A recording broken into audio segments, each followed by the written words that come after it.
चलिए आज के इस विश्लेषण में हम रविंद्रनाथ टैगोर के अद्भुत सफर पर रोशनी डालते हैं। टैगोर एक ऐसी शख्सियत जिनके विशाल बौद्धिक प्रभाव ने आधुनिक भारतीय संस्कृति को बिल्कुल नए सिरे से गढ़ दिया।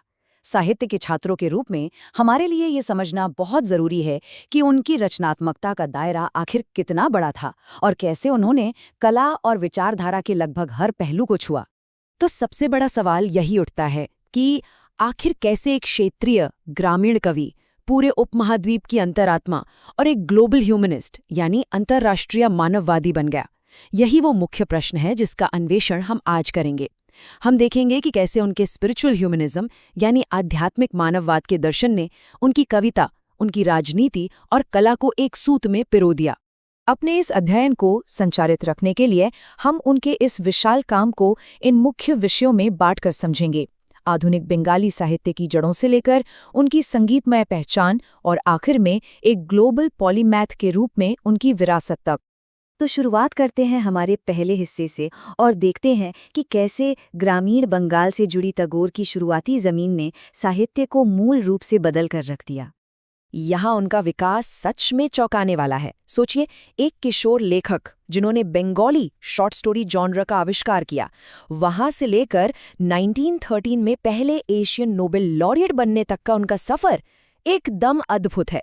एक ग्रामीण परिवेश से निकलकर सीधे अंतर्राष्ट्रीय स्तर पर छा जाना उनकी बेमिसाल साहित्यिक क्षमता का सबसे बड़ा प्रमाण है। अब यहाँ एक चीज जो बहुत दिलचस्प है वो ये कि अपने परिवार की जमीनों का प्रबंधन करते वक्त टैगोर को गरीबों और दलितों को करीब से देखने का मौका मिला।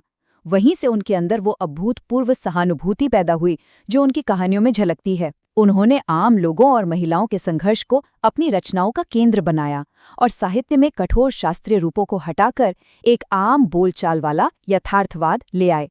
उस ग्रामीण मिट्टी से थोड़ा ऊपर उठते हुए आइए अब हम उनकी कविता की गहरी आध्यात्मिक और गीतनात्मक ऊंचाइयों की ओर बढ़ते हैं। यहाँ से उनकी रचनाओं का एक नया आयाम शुरू होता है।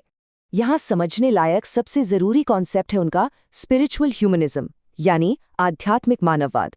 अगर सरल शब्दों में कहें तो ये दर्शन उपनिषद के पैंथीज्म और वैष्णव भक्ति का एक बहुत ही सुंदर मिश्रण है। टैगोर सच में ये मानते थे कि हर इंसान और हर प्राकृतिक वस्तु ईश्वर का ही दर्पण है। उनके लिए मानवता की सेवा करना ही पूजा का सबसे उच्चा रूप था। उनका मानना था कि ईश्वर बंद मंदिरों में नहीं बल्कि उन किसानों और मजदूरों के बीच मिलता है जो मिट्टी में कड़ी मेहनत करते हैं। और ये विचार गीतांजलि के इस कोट में पूरी तरह से झलकता है जिसने उन्हें नोबेल पुरस्कार दिलाया। उन्होंने जटिल धार्मिक सिद्धांतों को बहुत ही सरल और गीतनात्मक तरीके से पेश किया, जहां वो कॉस्मिक सोल यानी विश्वात्मा को एक बहुत ही करीबी प्रेमी के रूप में देखते हैं। यहाँ हमें कविता में भावनात्मक गहराई और आध्यात्मिक स्वतंत्रता का एक बेहतरीन संगम देखने को मिलता है।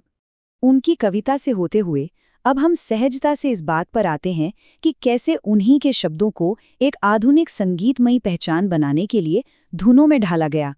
2230, जी हाँ, 2230। ये कोई छोटी मोटी संख्या नहीं है। ये उन गीतों की लगभग मात्रा है जिनकी उन्होंने रचना की थी, जिन्हें आज हम सब रविंद्र संगीत के नाम से जानते हैं। ये गीत इंसानी भावनाओं के लगभग हर रंग को पेश करते हैं और इनकी लिरिकल गहराई आज भी आधुनिक बंगाली पहचान की आत्मा बनी हुई है। टैगोर असल में वैश्विक धुनों के एक मास्टर क्यूरेटर थे।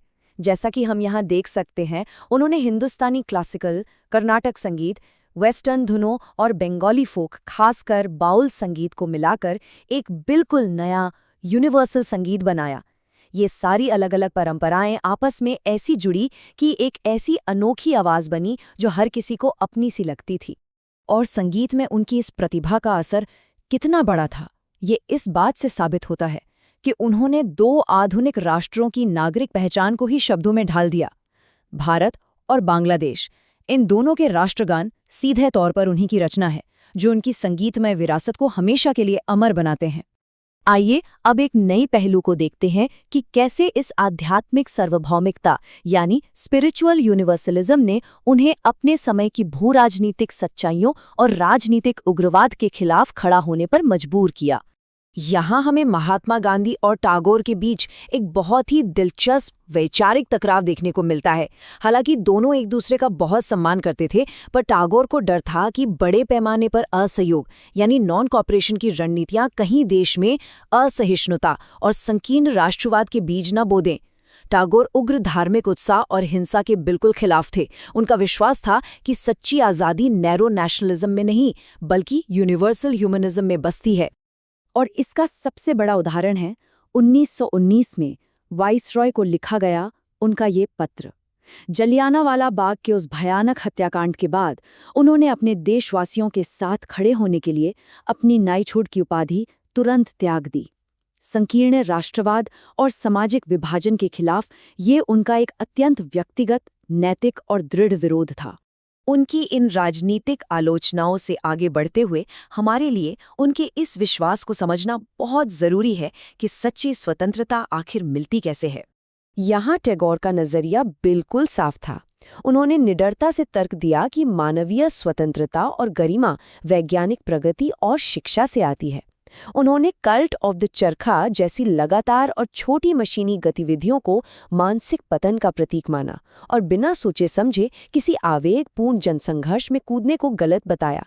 उनका दृढ़ विश्वास था कि सही और उद्देश्यपूर्ण शिक्षा ही नैतिक मुक्ति यानी मॉरल फ्रीडम का एकमात्र और सच्चा रास्ता है। अब हम अपने इस लेक्चर के आखिरी हिस्से की ओर बढ़ते हैं, जहां हम उनके लेट करियर की कलात्मक एस्थेटिक्स और उनके गहरे अंतर सांस्कृतिक संवादों का अन्वेषण करेंगे।